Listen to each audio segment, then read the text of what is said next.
Good. Swastika. We're back together. Swastika.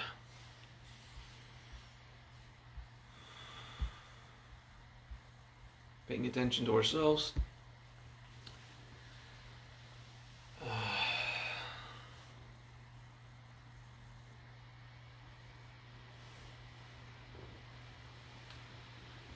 Just focusing on being happy inside. Focusing on finding peace.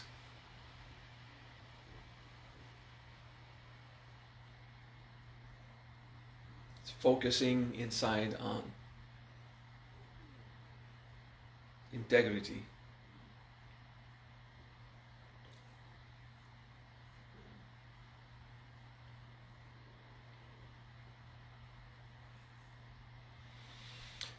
I want you to do a simple practice. Fire inside. Just contemplate fire inside.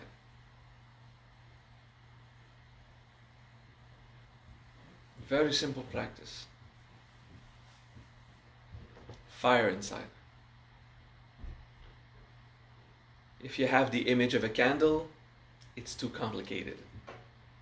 There should be no candle, just fire inside. If you have a powerful jet of power, too arrogant, too power trippy, just fire inside. In the most peaceful and simple expression, just fire inside.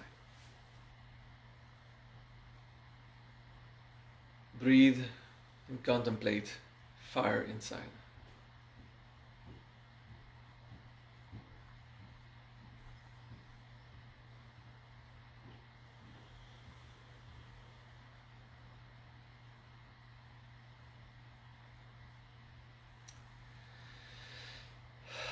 There is a fire composed of water inside.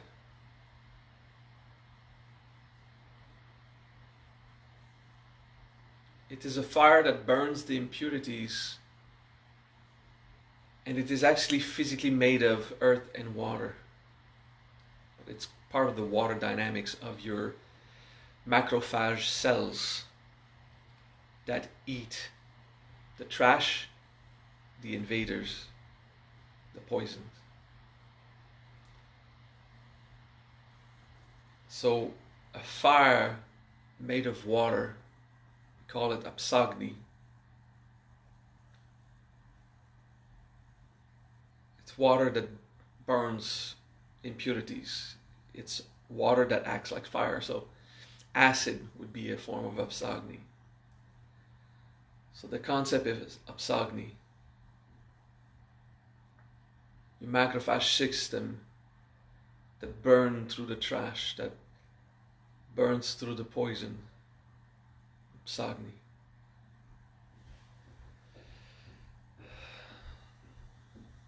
This is the element fire. So you contemplate fire inside. And you feel your body is doing this with cells flowing. And it's water. It's cohesion. And there's an intelligence to macrophage cells. A beautiful intelligence. They know exactly what is you and what is not you. And what is not you, what they should delete or not. They're so smart. And there's a few things they don't know to get rid of. But there's a lot of things. And it's not just a macrophage, it's also the entire immune system in all its various aspects. It knows what to kill and what not to kill. It can recognize what is you and what is not you. It's pretty smart. It's all these little cells, and they would not kill a healthy cell that is supposed to contribute to your body. And they try to remove the viruses and the bacteria and whatever else is invading. Yeah, it's pretty smart. So it's a fluid, it's goo inside you, miasma, it's viscous, and it acts like fire. And it's smart. It knows you, and it cares for you, it loves you. And that is called Apsagni. It's very nice. Just feel it.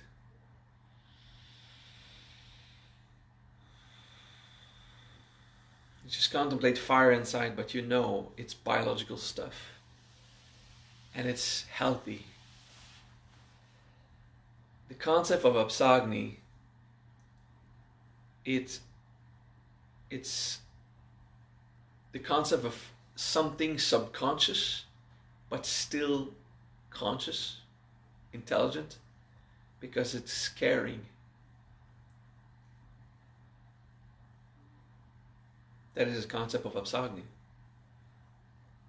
It's caring. It makes everything flows correctly. It is said that it is a power that comes from hell in the Buddhist tradition, simply because it's a power that destroys. Someone who observe it, someone who study that, the forces of heaven and hell, in the Buddhist way or any other way, fear, just think, it destroys, it must be bad. But actually, if it destroys, what would be worst? It's like the military or the police. It's keeping you safe. That's the force Apsagni that was feared like a demonic force from hell. Actually, it is the last line of defense for the universe when the worst of the worst has to be removed and it is destroyed. And then your immune system, it's what tries to kill the invaders and the parasites when it can.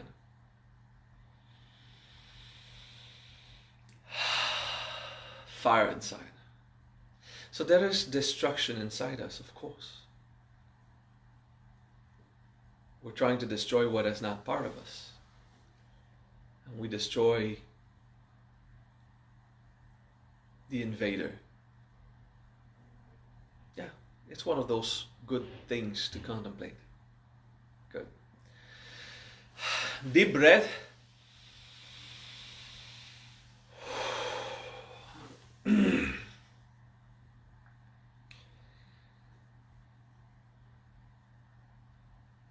There is wind inside. Now, be careful not to hyperventilate as we practice this one. There is air inside, wind inside. Do not breathe fast and deep. Well, breathe slow at least. Just because your body could be unsettled a little, okay? There's air inside you. And it flows. That's the oxygen and the gases. It's pretty smart. It gets the oxygen to your cells and it gets the carbon gas out. But that too is a liquid. Air is Vayu and water is Apsa. That's the concept of Apsa Vayu. Blood. Well, that's not the Sanskrit word for blood. It's a concept of the gases that are transported through liquids. Apsavayu. It's super intelligent. It's so smart because it knows exactly where which gas has to go. And it's also movement. It moves resources inside you. So the movement of lymphatic system and the movement of blood. Apsavayu. It brings what you need to function. It's the feeding chain, the alimentation chain.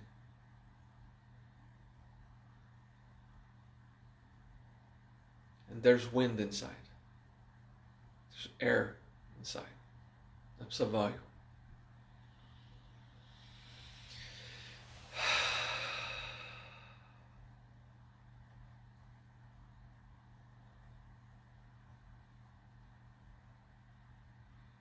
See how it's easy to feel light and almost hyperventilate. Well, those who have a lot of experience, Apsavayu will like augment the oxygen level for a moment, and we're not used to. Those who practice spiritual stuff for the first time, you barely feel an effect. But those who have been practicing for a long time, any technique, and those who have done a lot of personal growth, Apsavayu just so intense.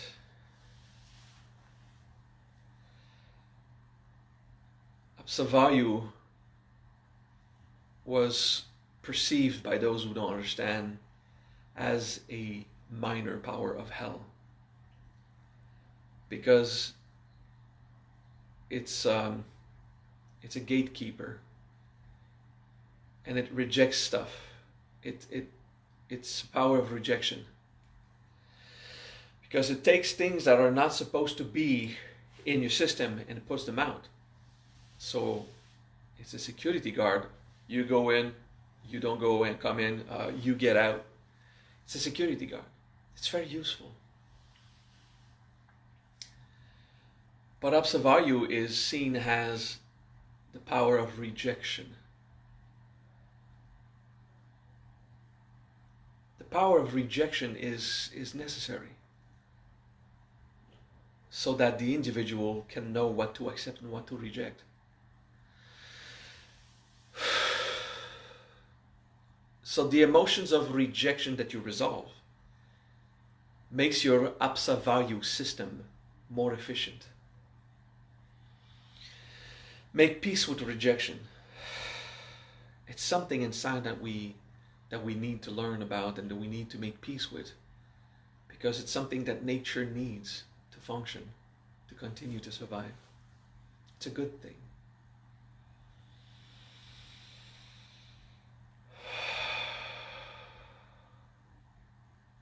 Apsavayu. Now, what makes Apsagni and Apsavayu so smart? It's because it starts with Apsa. And Apsa is the power of cohesion, of coherence. And it is the power of intelligence. It's what flows with one another. It's what allows atoms to join or to leave. It is what makes links in the mind. Apsa is the glue and the dissolvent. At the mental plane, it's what allows to make links or separation, to discern. Okay, so it's the concept of intelligence, of cohesion or coherence. Okay, so anything that has the Apsa base will be super smart. It will be mechanical and it flows. It's not mechanical like ting, ting, ting, ting, ting, ting, metal gears. It's mechanicals like the mechanics of fluids, like consciousness moves, like in transmigration. So we'll go back to that practice. Let's just go back to the practice. Apsagni. Just contemplate fire inside. But it's a fire made of water, and it's smart. Okay. Apsagni. You contemplate fire inside, and you know that your immune system is built like that. Also at the emotional level, anything that you observe is affected by your consciousness. And joy, love, bliss, and what motivates compassion will remain in you. Abandonment, rejection, or guilt, pride, fear, and shame, those denials and those emotions, they will be destroyed by your consciousness. So it is a power of destruction. It destroys what is not useful for you.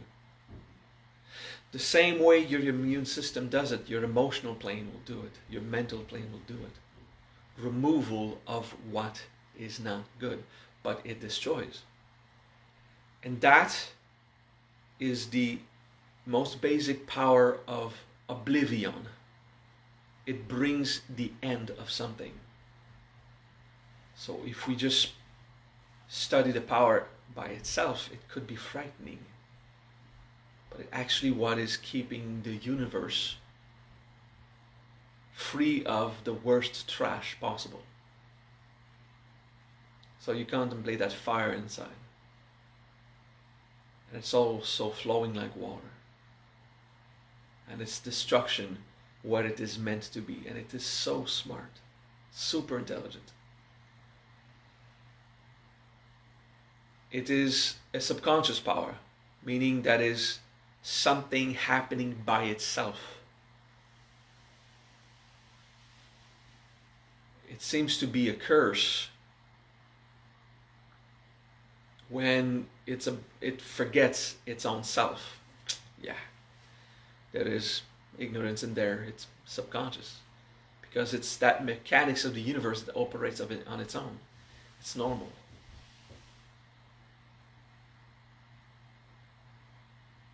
But it's not ignorance. It's simply autonomous or automatic. That's why it doesn't need your concentration. It just will happen by itself. Good. We go back to Apsavayu, the water wind, the flowing air inside that brings the resource, the security guard. The power of rejection, basically. How the universe made it to be useful to the whole. That too is subconscious, it's unconscious.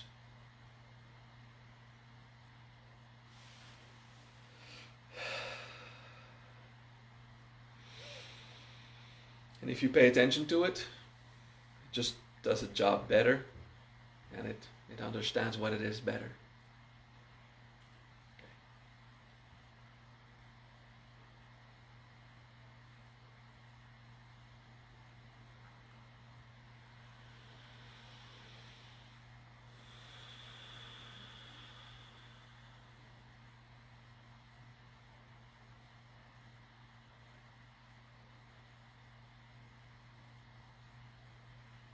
Good. And we relax. Swastika. Pay attention inside.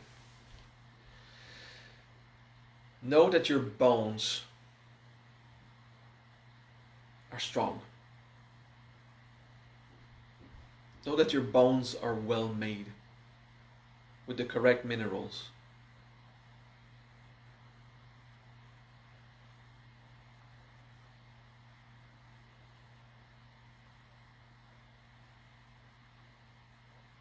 The structure, the building. This is Apsaprithvi. It would sound more sexy if we'd said Apsabom, but it's the word Prithvi for the minerals, the resource in there. Boom is like the earth as a general thing, or the planet, or manifestation. When we speak of gardening soil and minerals and its components, it's Prithvi. So Apsaprithvi. It's like water, but it is structured like the earth. And your bones, we start with the bones, then we go to muscles and organs, but Apsaprithvi, it can be as hard as rock.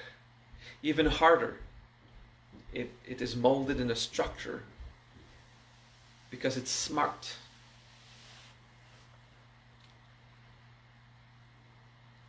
That too has been feared as some kind of bad thing because it's control. It's what made things rigid. And it was judged as something bad if it's just solid as itself. It's like it's just too rigid. But it's the architect. It's super smart. It knows exactly how to build you. Apsa Prithvi. It makes your muscles hold very tight. You know the tendons, how super strong that is. You know, if you're able to lift 50 pounds or 25 kilos, okay, that means every single part of your body is holding that in addition to your own weight.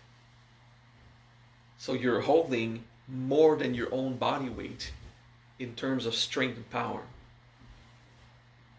When you jump and you hit the floor, you're applying 600 pounds of power, 300 kilo of power on your back muscles, the square of the loins. That's if you just do a normal jump on place. And your back, it's like nothing. Unless you have a bad back, if you're healthy, it's super strong. It's Apsa Prithvi. So much power. That too seems to be ignorance and something that tends to forget itself, and we have trouble remembering stuff because it's a subconscious mechanics that works by itself. And one of the challenges is bringing back its consciousness, but still it's good because on its own it will keep your body strong and under control. And the plan is strict. Your genetic code, your DNA, your way of physically being built, it knows exactly how to do it, and it makes it super strong. That control is the architect and the construction crew. It's the builders, Apsa Prithvi. It's the builders inside. It's super good. So the more you resolve your control issues inside, the more you're at peace with control, then you allow the natural part of nature to do its work correctly and rebuild you. It's very good. There's this little challenge about ignorance. Again, it's a force that forgets so much it is subconscious and automatic. But it's okay. It's supposed to be like that. Then you work on staying aware. You work on remaining grounded and conscious of what you want. That's good.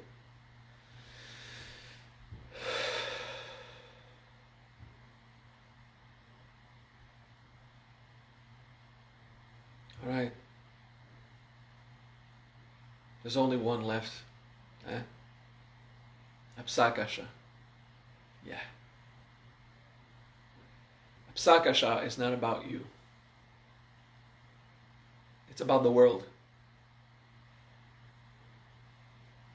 It's to be in the space. It's the environment. Now, that power has been seen as pride. Some force from hell, but actually it's how to be in this world. And it's a force that fights to be in a relationship with others, to be part of the clan, and to be recognized. Look at me. So it looks like pride. It looks like always about yourself. But Apsakasha is to be in the world. It's seeking its place.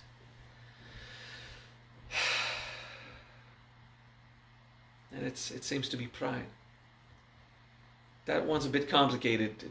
It looks like it's not functioning like the others, but it is. It's super smart.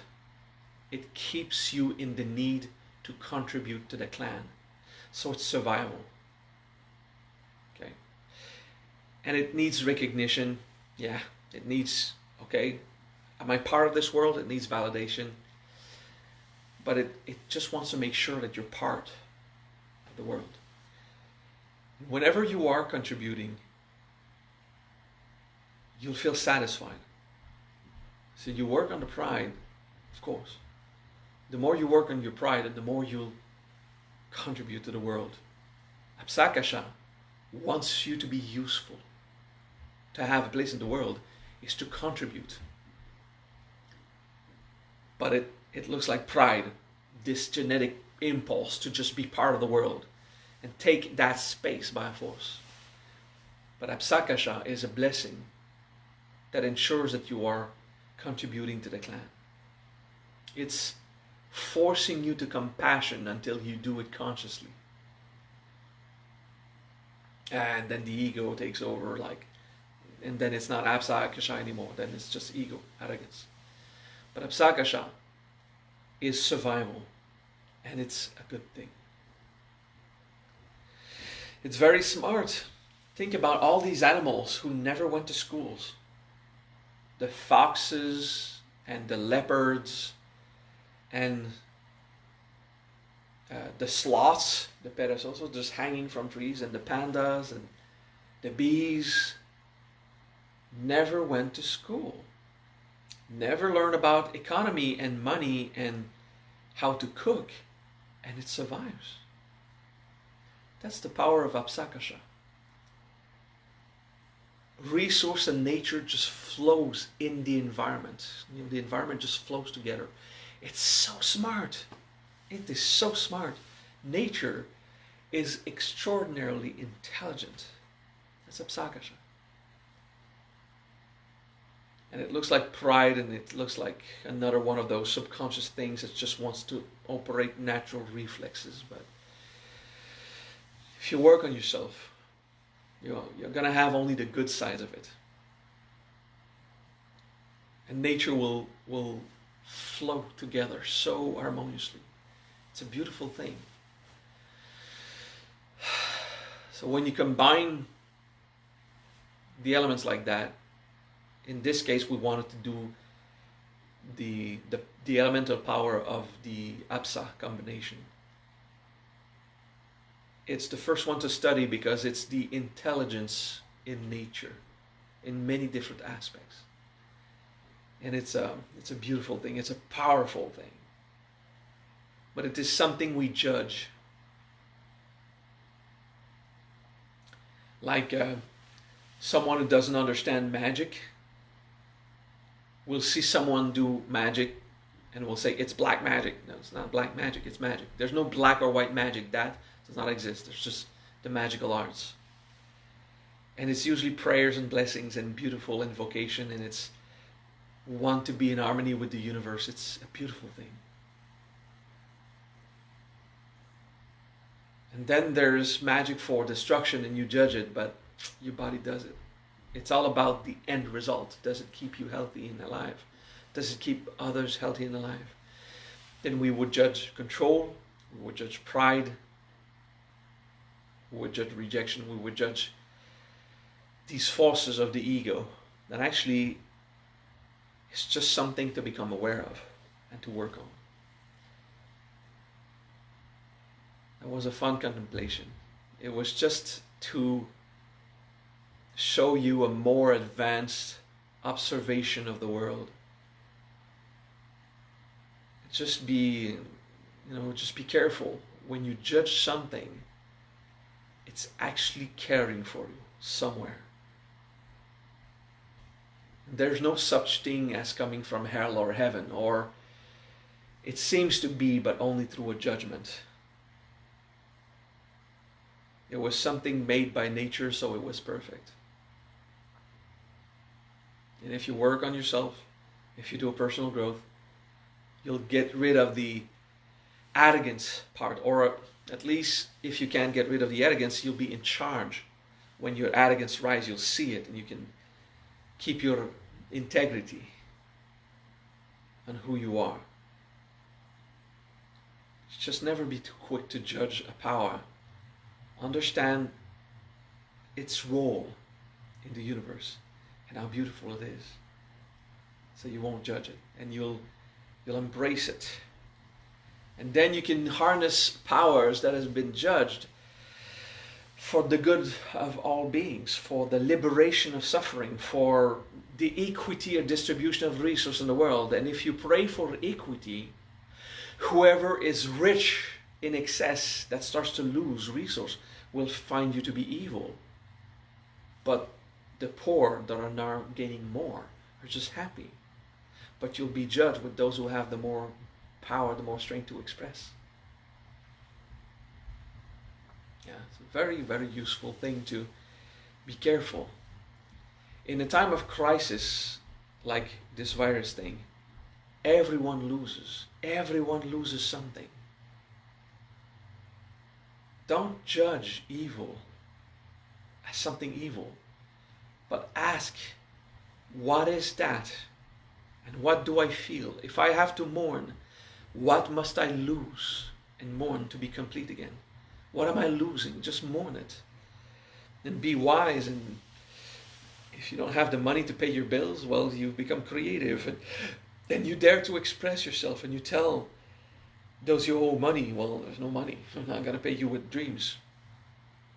Just be honest with yourself, and don't judge powers that seems to be evil. But there are things that need to be destroyed, or else there wouldn't be no Absagni power in the universe. So there is destruction, and it's okay. It's a force. And there are things that need to be rejected, so there is Apsavayu, and there are things to need to be structured. That's, Apsaprithvi. And there is a role to pride, and that's Apsakasha. Just don't judge it and integrate the suffering it brings, and then you realize the good it's supposed to bring to the universe, how it holds things together. Until we have the actual power of compassion, the natural forces are there to make the universe flow in structure. Right? So trust it, embrace it, and don't judge it. That was just an introduction to the deeper layers of what we judge. There's no such thing as a bad thing in the universe. It is a question, what's it doing? What's its role? And how can we stay in a state of compassion while it operates? And if it needs to stop, how can we manage it? Okay, just be wise. Love you guys. Peace.